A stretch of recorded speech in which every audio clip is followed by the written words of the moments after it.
ایک محبت کا جو جذباتی چیز ہوتا ہے کہ جو آدمی جس کو آئیڈیل بناتا ہے، نوجوان بھی یہاں بڑی تعداد میں ہے، کہ جو آدمی جس کو آئیڈیل بناتا ہے اس کو کاپی کرتا ہے۔ ہم کسی کرکٹر کو آئیڈیل بناتے ہیں، اس کو کاپی کرتے ہیں، اس کی ساری چیز یاد رکھتے ہیں، اس کا سارا ریکارڈ، اس کی ساری ڈیٹیلز یاد ہوتی ہے کہ کب وہ کرکٹ میں انٹری کیا، اس نے کتنا شتک لگایا، اور کب میچ کہاں کھیلا، اسے کتنی 50s ہیں، اور کیا کیا ساری چیزیں۔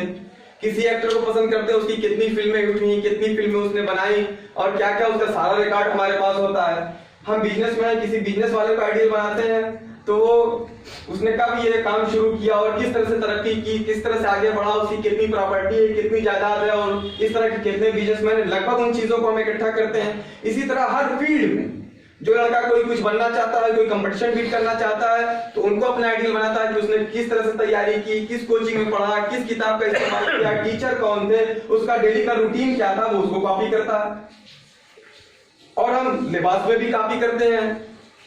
کسی ہیرو کو، کسی کرکٹر کو، کہ اگر کسی نے اپنا بال کٹا لیا تو ہم نے بھی اپنا بال کٹا لیا، کسی نے اپنا بال بڑا کر دیا تو ہم نے بھی اپنا بال بڑا کر دیا، کسی نے پینٹ چھوٹی پہن لی تو ہم نے بھی چھوٹی کر دی، اونچی پہن لی تو ہم نے بھی اونچی کر لی، پھاڑ کے پہن لیا تو ہم نے بھی پھاڑ کے پہن لیا۔ کبھی کوئی گنجا ہونا پسند نہیں کرتا، لیکن فلم میں کوئی ہیرو گنجی میں گنجا ہو جاتا تو سارے نوجوان گنجے ہو جاتے ہیں۔ تو یہ ہوتا ہے مطلب یہ جذباتی لگاؤ، یعنی جس کو آپ آئیڈیل سمجھ رہے ہو اس کو پوری طرح کاپی کر رہے ہیں۔ تو پھر ہم جب نبی سے یہ بات کرتے ہیں کہ نبی کریم صلی اللہ علیہ وسلم ہمارے سچے آئیڈیل ہیں اور ان کی محبت کو ہمارے ایمان کے ساتھ جوڑ دیا گیا ہے، تو پھر انہیں کاپی کرنے میں ہمیں شرم کیوں آتی ہے؟ پھر ہم داڑھی کے مسئلے کو لے کے یہ گفتگو کیوں کرنے لگتے ہیں کہ یہ دین میں ہے کہ نہیں ہے،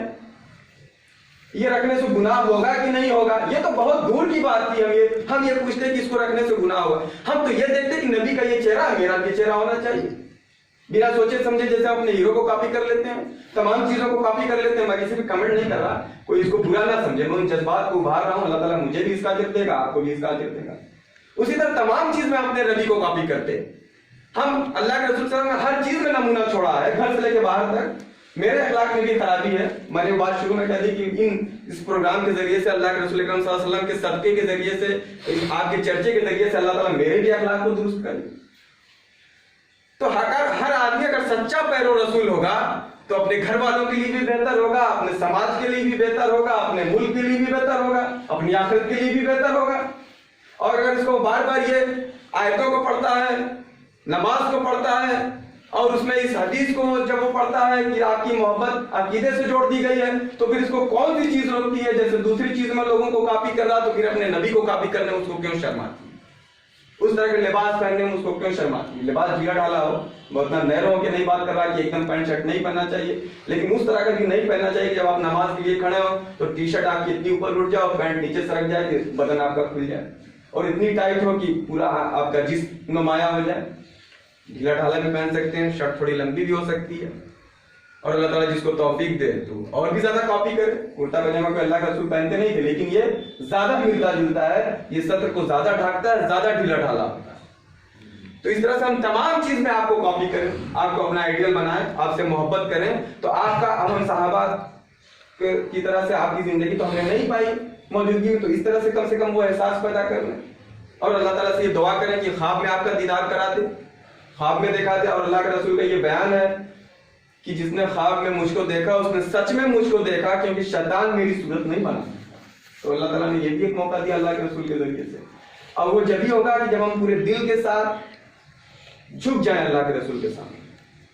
اپنی عادات کے ساتھ، اپنے اعمال کے ساتھ، تمام چیز کے ساتھ اطاعت کے لیے جھکا دیں، عبادت کے لیے اللہ کے سامنے، اطاعت کے لیے رسول کے سامنے، تو اللہ بھی ہم سے محبت کرے گا۔ اور پھر حوض کوثر کا اللہ کے رسول کریم صلی اللہ علیہ وسلم جب پانی بانٹیں گے، جب حوض کوثر پلائیں گے، جب پیاس سے شدت سے آدمی بے چین ہوگا، اور وہاں سے جب ایسا نہ ہو کہ ہمیں لوٹایا جائے، اور جب ہم پوری طرح کافی کیے ہوں گے تو اللہ کے رسول کے ہاتھوں سے جام پیئیں گے، پھر اس کے بعد وہ ساری شدت ختم ہو جائے گی۔ اور آخر میں کہ علامہ اقبال کے یہ شعر کہ محمد سے وفا تو ہم تیرے ہیں، یہ جہاں چیز ہے کیا اللہ ہو قلم تیرے ہیں، تو ہم رسول کی جتنے قریب آئیں گے اللہ تعالیٰ ہمیں اتنا نوازتا چلا جائے گا، اس دنیا میں بھی اور آخرت میں بھی۔ اور رسول سے ہم جتنے دور جائیں گے اللہ تعالیٰ ہم سے اتنی ساری چیزیں چھینتا چلا جائے گا۔